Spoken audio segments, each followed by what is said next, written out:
அடுத்த சம் பார்க்குறோம். இங்க பார்த்தீங்கன்னா, ஒரு மரத்துண்டின் நீளம் 2 மீட்டர் ஆகும். அம்மரத்துண்டின் ஒரு தச்சர் 2 துண்டுகளாக முதல் துண்டின் அளவானது இரண்டாவது துண்டின் அளவின் 2 மடங்கிலிருந்து 40 சென்டிமீட்டர் குறைவாக வருமாறு வெட்ட நினைத்தார். எனில் சிறிய துண்டின் நீளம் எவ்வளவுன்னு கேட்குறாங்க. சரிங்களா? இப்போ ஒரு மரத்துண்டு இருக்குது. மரத்துண்டு என்ன ஆகுது? நீளம் வந்து 2 மீட்டர்னு கொடுத்துட்டாங்க. இப்போ இங்க வந்து 40 சென்டிமீட்டர் கொடுத்துட்டாங்க. அப்போ அந்த மீட்டரை சென்டிமீட்டரா மாத்திருங்க. சரிங்களா? இப்போ 2 மீட்டர்னா சென்டிமீட்டரா மாத்தினா 200 சென்டிமீட்டர். சரிங்களா? இப்போ இந்த மரத்துண்டினுடைய நீளம் எவ்வளோ? 200 சென்டிமீட்டர். சரி, 200ன்னு எழுதிக்கலாம். 200 சென்டிமீட்டர் சிஎம் எழுதுறேன். சரி, இப்போ இந்த மரத்துண்டை தட்டச்சர் வந்து ரெண்டா வெட்டுறாரு. சரிங்களா? இப்போ ரெண்டா வெட்டியாச்சு. இப்போ முதல் துண்டை நம்ம எக்ஸ்னு வச்சுக்கிறோம். இந்த மரத்துண்டினுடைய நீளத்தை எக்ஸ்னு வச்சுக்கிறோம். அப்போ 200 சென்டிமீட்டர்ல எக்ஸ் போச்சுன்னா இப்போ மீதி இது வந்து எவ்வளோ இருக்கும்? 200ல இருந்து எக்ஸை கழிக்கிறோம். அப்போ 200 மைனஸ் எக்ஸ். சரிங்களா? இதுல சிறிய துண்டினுடைய நீளம் என்னன்னு கேட்கறாங்க. எது சிறிய துண்டு நம்மளுக்கு தெரியாது, கண்டுபிடிக்கணும். சரிங்களா? கண்டுபிடிக்கலாம்.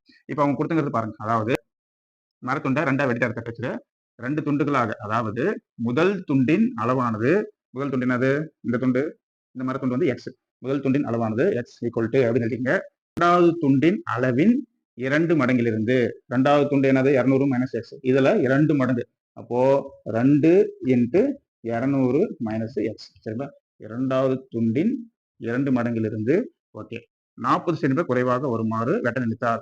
எவ்வளவு குறைவு? 40 சென்டிமீட்டர். அப்போ ஒரு மைனஸ் போட்டு ஒரு 40 போட்டுங்க. அப்படின்னா சிறிய துண்டின் நீளம் என்னன்னு கேட்கறாங்க. அவ்வளோ கண்டுபிடிச்சிடலாம். இதை சால்வ் பண்ணுங்க.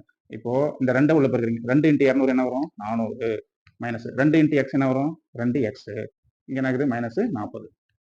இங்க லெஃப்ட்ல எக்ஸ் இருக்குது. சரி, இந்த எக்ஸ் எல்லாம் ஒரு பக்கம் கொண்டு வரணும். இங்க ஏற்கனவே ஒரு எக்ஸ் இருக்கு. மைனஸ் 2 எக்ஸ் என்ன வரும்? பிளஸ் 2 எக்ஸ் ஈக்குவல் டு இங்க 400 இருக்கு, அப்படி எழுதிக்கலாம். மைனஸ் 40 அப்படியே இருக்கட்டும். ஓகேங்களா? சரி, 400ல இருந்து 40 போச்சுன்னா 360. எக்ஸ் பிளஸ் 2 எக்ஸ் என்ன வரும்? 3 எக்ஸ் வரும். சரிங்களா? அப்போ எக்ஸ் ஈக்குவல் டு 360 வகுத்தல் 3 வரும். சரிங்களா? 360 வகுத்தல் 3. இப்போ 3 360 கேன்சல் பண்ணுங்க. என்ன வரும்? 1 3, இங்க 2 6, மீதி எனக்கு 0. இப்போ எக்ஸோட மதிப்பு 120. சரிங்களா? முதல் துண்டினுடைய நீளம் வந்து 120. ரெண்டாவது துண்டினுடைய நீளம் என்னன்னு கண்டுபிடிக்கலாம். ஏன்னா சிறிய துண்டின் நீளம் தான் கேட்கறாங்க. சிறிய துண்டின் நீளம் தான் கேட்கறாங்க. எது சின்னது நம்மளுக்கு தெரியாது இல்லை. ஒன்று தான் கண்டுபிடிச்சு இன்னொன்று கண்டுபிடிக்கணும். இப்போ 120 வந்து 200 கழிங்க. கழிச்சிங்கன்னா என்ன வரும்? வயலே போட்டலாம். 80. ரெண்டாவது துண்டு எவ்வளோ? 200ல இருந்து 200 மைனஸ் எக்ஸ் 120 கழிங்க. 200 மைனஸ் 120 என்ன கிடைக்கும்? நம்மளுக்கு 80ன்னு கிடைக்கும். சரிங்களா? இப்போ 120 ஒரு துண்டு. முதல் துண்டு வந்து 120, ரெண்டாவது மரத்துண்டினுடைய நீளம் வந்து 80. ரெண்டுத்துல எது சின்னது? 80 தான் சின்னது. அப்போ என்ன ஆன்சரு? B answer. ஓகேங்களா?